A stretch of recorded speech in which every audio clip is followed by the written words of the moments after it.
Hi friends, welcome to Karthika kitchen. இன்றைக்கி என்ன பார்க்கலான்னா சூப்பரான கருவாட்டு குழம்பு பார்க்கலாம். அதுக்கு தேவையான பொருள் என்னென்னு பார்த்துடலாமா?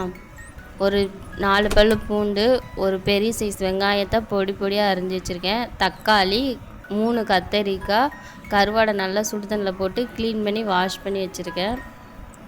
நெக்ஸ்ட்டு ஒரு வாணலில் எண்ணெய் ஊற்றி நல்லா எண்ணெய் காய்ச்சதும் கொஞ்சமாக கடுகு, நிறைய வெந்தயம் போட்டால் கசப்பு கொடுத்துரும், அதனால் ஒரு 4-5 வெந்தயம் மட்டும் போட்டு நல்லா பொரியணும்.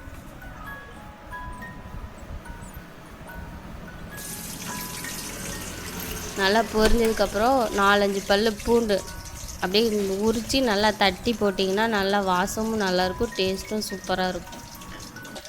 அரிஞ்சு வச்சுருக்க பெரிய வெங்காயம் போடணும், போட்டு நல்லா வணங்கணும். சின்ன வெங்காயம் இருந்திங்கன்னா சின்ன வெங்காயம் நல்லா ஒரு 10 வெங்காயம் மட்டும் உரித்து நல்லா தட்டி போட்டிங்கன்னா அந்த சாறு, தக்காளி, கருவாடு, கத்திரிக்காயெல்லாம் சேர்ந்து அப்படியே சாப்பிட நல்லாயிருக்கும். இந்த சின்ன வெங்காயம் இல்லாதனால நான் பெரிய வெங்காயம் போட்டிருக்கேன். உங்கள்கிட்ட சின்ன வெங்காயம் இருந்துச்சுன்னா சின்ன வெங்காயம் போட்டு செய்யலாம். நல்லா வெங்காயம் இந்த அளவுக்கு வணங்கி வந்ததுக்கப்புறம் நம்ம அரிஞ்சு வச்சுருக்கலாம் நல்லா பழுத்த தக்காளியே எடுத்துக்கோங்க. பழுத்த தக்காளி 3 தக்காளி போட்டு நல்லா மசிகிற அளவுக்கு நல்லா வணக்கி விடுங்க. சீக்கிரமாக மசினா கொஞ்சமாக உப்பு. இந்த அளவுக்கு நல்லா மசிஞ்சதுக்கப்புறம் நம்ம நறுக்கி வச்சுருக்கிற கத்திரிக்காய்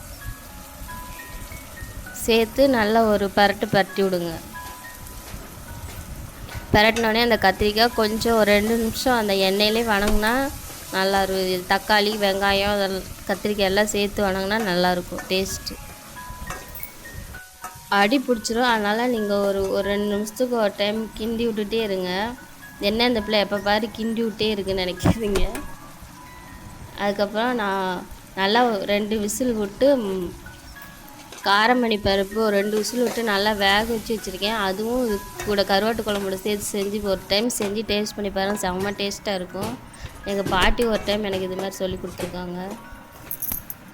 கூட நம்ம வீட்டுக்கு அரைச்சிருப்போம்ல குழம்பு மிளகாத்தூளும் ஒரு 2 ஸ்பூன் மல்லித்தூளும் போட்டிங்கன்னா போதும். போட்டு நல்லா பரட்டி விடுங்க. அந்த காய் எல்லாம் பருப்பு எல்லாம் சேர்ந்து நல்லா வணங்கணும். அப்படின்னா தான் அதில் உள்ள மசால் பொடி வந்து உள்ளே இறங்கினா தான் நல்லாயிருக்கும் கருவாட்டு குழம்புக்கு. நல்லா வணக்கி விட்டுட்டு அப்புறமா தேவையான அளவுக்கு உங்களுக்கு எவ்வளோ தண்ணி வேணுமோ அதுக்கு தக்கன தண்ணி ஊற்றிக்கலாம். தண்ணி ஊற்றி ஒரு கிளறி விட்டுங்க. கிளறி விட்டு மூடி போட்டு ஒரு 5 நிமிஷம் வேக விட்டுட்டு புளி நான் ஆல்ரெடி கரைச்சி எடுத்து வச்சுருந்தேன், அந்த புளி ஊற்றிக்கலாம். புளி ஊற்றி ஒரு 4-5 நிமிஷம் நல்லா கொதிக்கட்டும். கொதித்ததுக்கப்புறம் ஒரு கிண்டி விட்டுட்டு இந்த அளவுக்கு நல்லா கொதிச்சதுக்கப்புறமா நம்ம கழுவி வச்சுருக்கோம்ல கருவாடு, அதை அப்படியே கொஞ்சம் கொஞ்சமாக சேர்த்துக்கலாம். சேர்த்து ஒரு கிண்டி விட்டு நம்மளுக்கு கொஞ்சம் நிறைய உப்பு போடாதீங்க, இந்த கருவாட்டில் உப்பு இருக்காது, அதனால் நான் உப்பு அதிகமாக போடல. நீங்கள் வேணால் உப்பு கொஞ்சம் போட்டு நல்லா இந்த மாதிரி கொதித்து வந்ததுக்கப்புறம் கை நிறையா கருவேப்பிலை, கொத்தமல்லி இலை தூவி விட்டு ஒரு 2 ஸ்பூன் நல்லெண்ணெய் ஊற்றிங்கன்னா டேஸ்ட்டு சூப்பராக இருக்கும். சுட சுட சாதத்தில் நம்ம வச்ச கருவாட்டு குழம்பு ஊற்றி சாப்பிட்டிங்கன்னா அப்படி இருக்கும். ஒரு டைம் ட்ரை பண்ணி பாருங்கள்.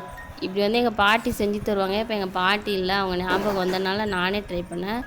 டேஸ்ட்டு சூப்பராக இருந்துச்சு. செஞ்சு பார்த்துட்டு டேஸ்ட் எப்படி இருந்துச்சுன்னு கமெண்ட் பண்ணுங்கள், ஷேர் பண்ணுங்கள், சப்ஸ்கிரைப் பண்ணுங்கள் பிடிச்சிருந்தா. தேங்க்யூ ஃபார் வாட்சிங்.